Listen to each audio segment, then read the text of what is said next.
Local Studios here in Pewaukee, Wisconsin. It is officially Happy night. Happy Night, the family holiday celebrating the beginning of the Division One college Well, football. family being us two, but 40% of the family celebrated.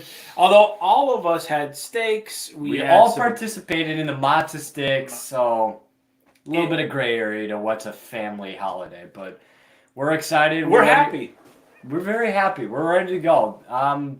It is now. It's a Thursday night before Labor Day, which has been in our clan for like 15 years the happy night of the year because there's that Thursday night set of games that really gets going. What week 0, all apologies, Georgia Tech Yellow Jackets, week 0 was unable to do, which was really catalyzed the beginning of the college football season. Yeah, let's go.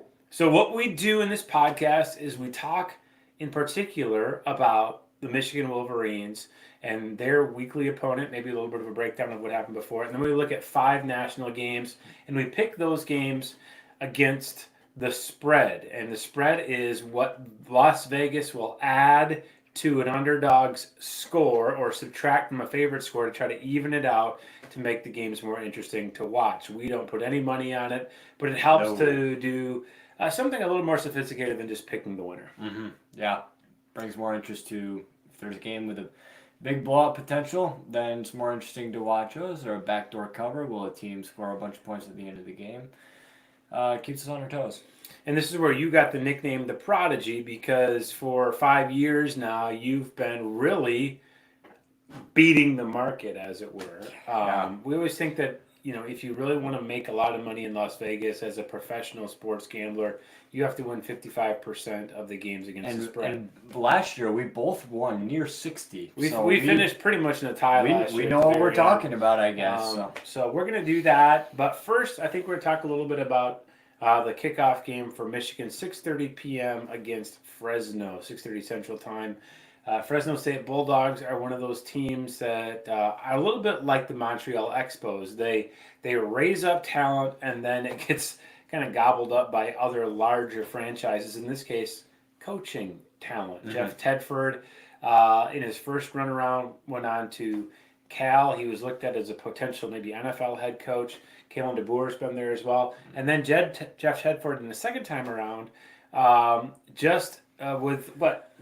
this summer or late spring, stepped away from the program.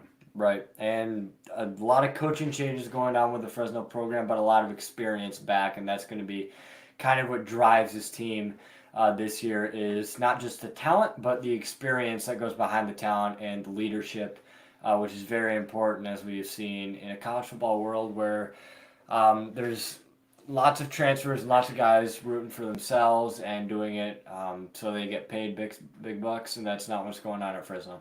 Yeah.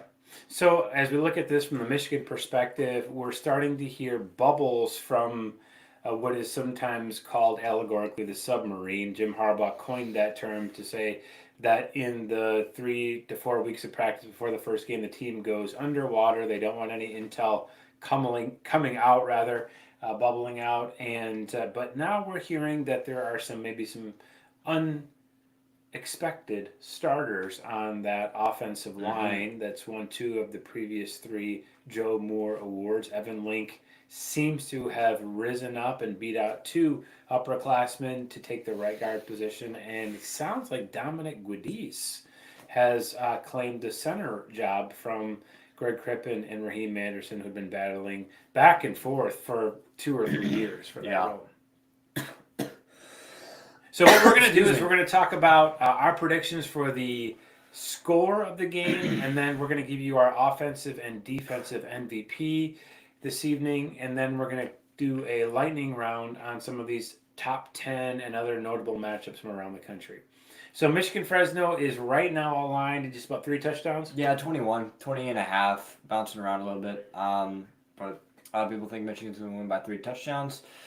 I think it's going to be a little bit closer than that, as do both of us, especially given the fact that Michigan has a lot to work out, and that might Mikey Keene and his Fresno offense are going to come in and wanting to make a statement to the world and have a lot of energy. It's a night game, so there's always going to be a lot of energy going around for both sides. I think Michigan is going to win. I don't think it's really going to be in question, but it won't be by 21 points.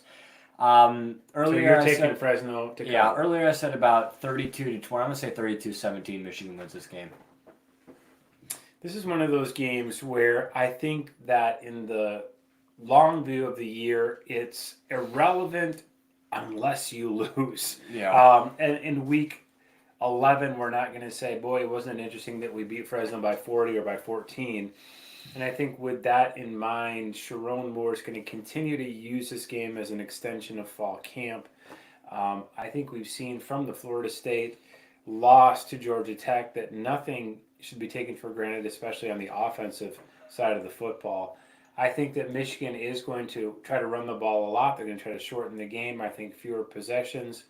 And I really think Michigan wins comfortably, but not emphatically. So I have this game as a 31-13 Michigan win, a little bit like what you have. I think Michigan will continue to run in second and third string players, give some of those other offensive linemen a chance. Some of those backup defensive backs, especially some of those transfers, are going to get some run in the second half. I just don't think Michigan has much of an interest in showing a lot when they've got the Texas Longhorns coming the next week.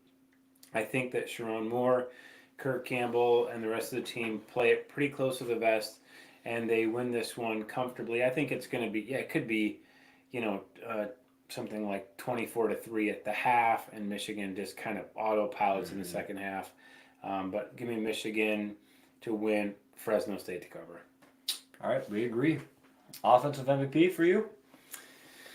I like Samaj Morgan. It sounds like he's had an incredible fall camp. I think Samaj Morgan will take an end around to the house. I can see him, returning a punt 40 yards, something like that. Again, we have big questions about who's under center, so we do not know what the geometry of the offense looks like. Is it something that is going to be a downfield passing game because Davis Warren has really challenged Alex Orji enough to take the job, leaving Alex Orji to mix in as a change of pace, or did number 10 hang on to it and kind of punish with that physical ground game? I still think it's going to be Alex Orji, and I think that means that Michigan will need to do some things to keep safeties honest laterally because they will not be able to keep them honest vertically. I think Samaj Morgan is one of those pieces that allows you to stretch a defense sideline to sideline. Yeah, that's a good pick. He's got a lot of upside, especially this year. My take is going to be really boring. I'm going to take Donovan Edwards, not just because he is probably the most Heisman hopeful of anybody in the offense, but also just because a guy who's been through pretty much everything that has gone into the Michigan program in the last 3 years, and just a leader on the team, a guy who you can depend on. He's going to get a lot of touches, getting used to feeling the contact of being the running back number one after Blake Corum left. For the Rams, I think he's going to get a decent amount of carries, decent amount of yards, and that'll be enough to put him as the offensive MVP because I don't think there's going to be a lot going on offensively for Michigan. So and defense, I like Quentin Johnson with that experience in the back end of the defense. I think Quentin Johnson is involved in a turnover in some way, shape, or form this weekend, whether it's picking off a Mikey Keene pass or putting a head on the football. And I think that his steady presence in the place of Rod Moore, who is a Michigan legend for most, if not all, of this season, is going to be a welcome kind of continuity from the championship team. Give me Quentin Johnson as the defensive MVP. Yeah, this is a hard one. I'm going to go with Zeke Berry, a name you're probably going to be hearing a lot more often as the year goes on. He's going to fill in that Mikey Sanderstill role of being the nickel for the Michigan defense. I think he's going to step into his role really well and is going to be a bunch of plays where you're going to be like, oh, Zeke Berry is on that tackle again. Or, oh, where he, had a quarterback pressure, just all that kind of little stuff to where it throws the Fresno offense off balance. They're like, oh, we didn't know that this guy would be such of an impact. and that's what you want out of a valuable player. So give me Zeke Berry to kind of be incorporated into the defense a little more than Fresno was expecting, since he's more of a up-and-coming, under-the-radar guy. So we both have Michigan winning with relative ease, but neither of us think that it's going to be a 48-3 kind of a game. So let's kind of lens out from there and talk about what's happening nationally, because this is one of those really elite week ones in recent memory. Lots of great cross-conference and even cross-country matchups pitting teams that might be potential playoff adversaries. Because they do bring back enough. They have the coaching, they have the blue blood kind of acumen. So let's talk about 5 games. You give us the line, and we're going to quickly run down who we think covers or wins in these games. Right off the bat, we're going to Morgantown to Fox Big Noon, where the West Virginia Mountaineers will be hosting the Penn State Nittany Lions. This line is an interesting one. It started off as the Nittany Lions favored by about 11 or so. It's dipped all the way down to tonight at 7.5. So people are really betting on West Virginia to cover that spread. I'm going to go with them. I think the Mountaineers are really going to be into this game. Another statement game for a team that hasn't been on the national radar for most people. Got a lot of talent, especially at running back. And I think it could be a long day in Morgantown for the Nittany Lion defensive front. Give me West Virginia to cover, not to win. I'll say Penn State wins 31-26 in an exciting back and forth game to start the season.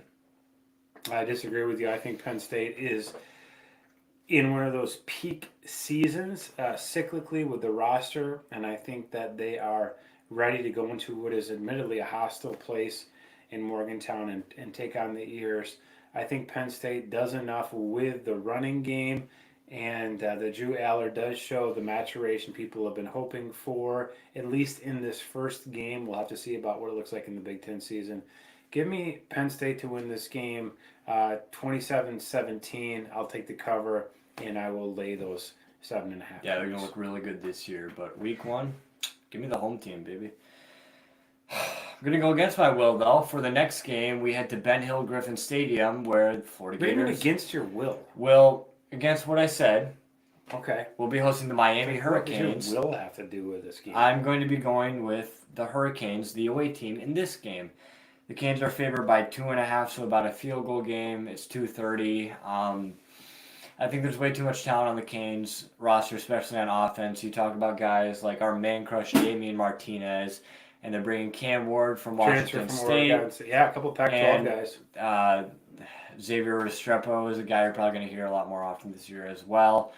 At receiver, I think there's just too much raw talent on this team, which isn't always the best thing, but combine that with the work that Cristobal has done, bringing the team together, I think it's going to be a long day for Florida, especially defensively. Give me the Hurricanes to win now as the away team. Yeah, these are two long-suffering fan bases. We really don't have a lot to do with either team. We have the Tim Tebow signed helmet here. That's more because we're fans of Tim than we are of the team from Gainesville. But both of these franchises have seen Florida State rise up, other teams from the South get hot, including even Central Florida, and they seem to be mired in 8-4 kind of seasons. Billy Napier is a name you do hear as someone who is on thin ice, on the hot seat regularly. I do think that neither one of these teams is a playoff team in the end, but I do think that Miami is better, and we'll show it week 1. I'm going to take the Canes with you. All right, we agree. Sunday night game. Always love these weird games for week 1. Sunday games, Monday night games. We have a neutral sider.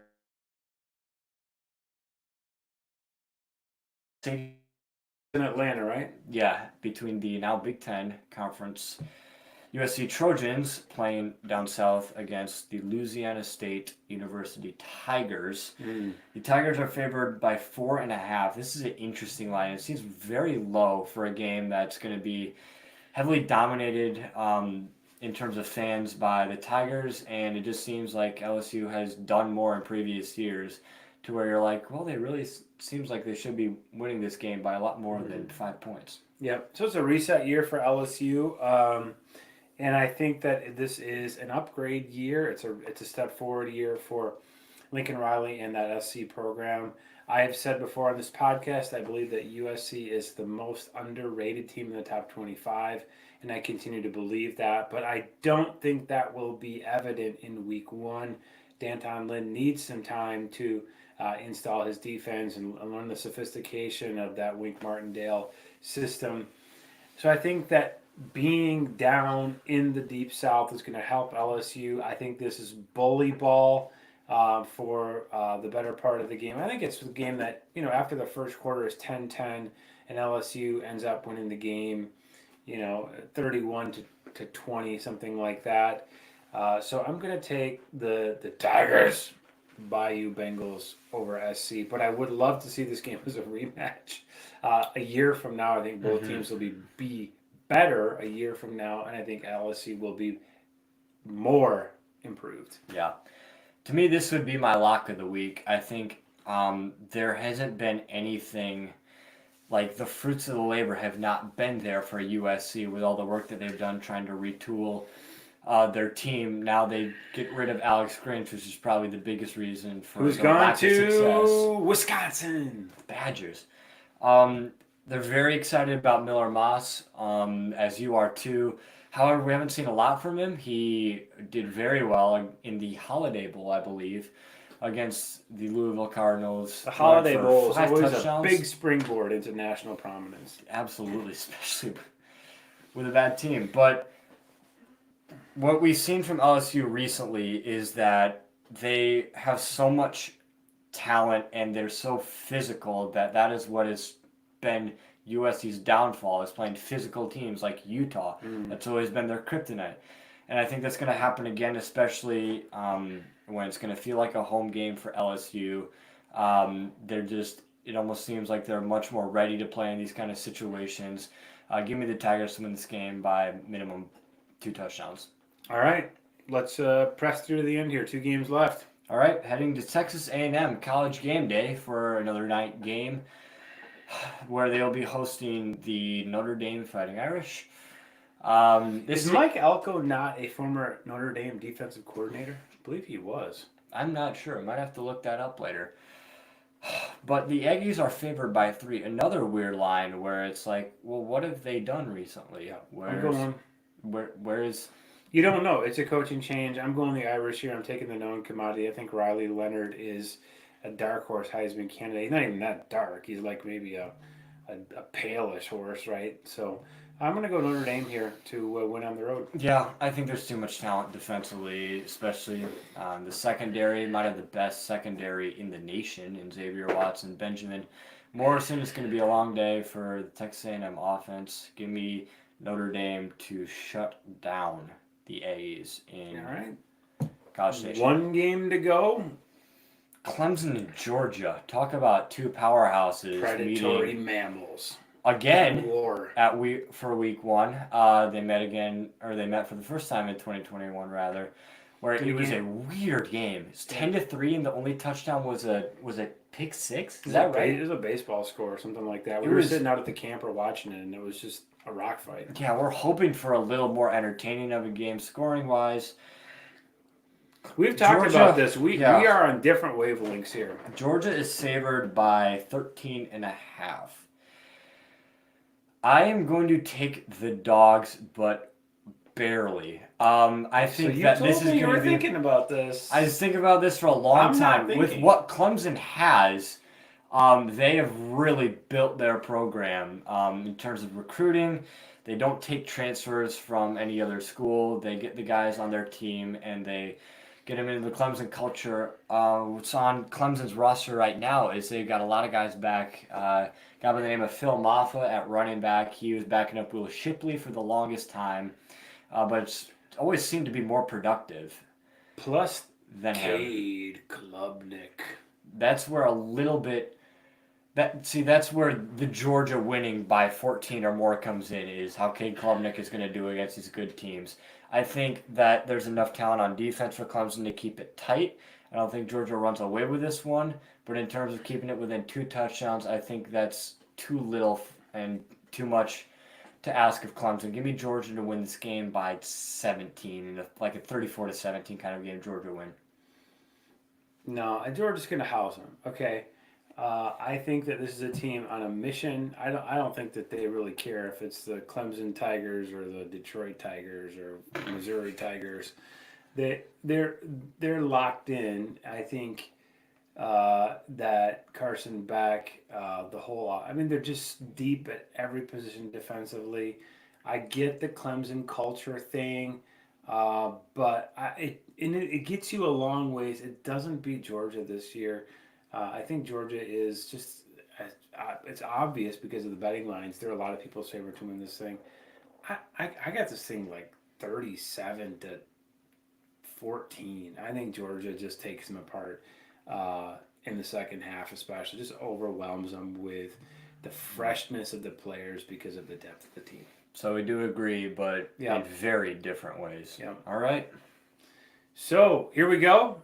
It's currently we got games coming down the stretch in the Nomenclature Bowl between the Bison and the Buffaloes. Right now it's Colorado 24-20 over the fighting Easton Sticks of North Dakota State, and the Gophs and the Heels 14-7 Minnesota right now as we wrap up this week 1 podcast from the Diamond Vogel Studios. I'm the Preacher. I'm the Prodigy. We'll see you next week. Peace.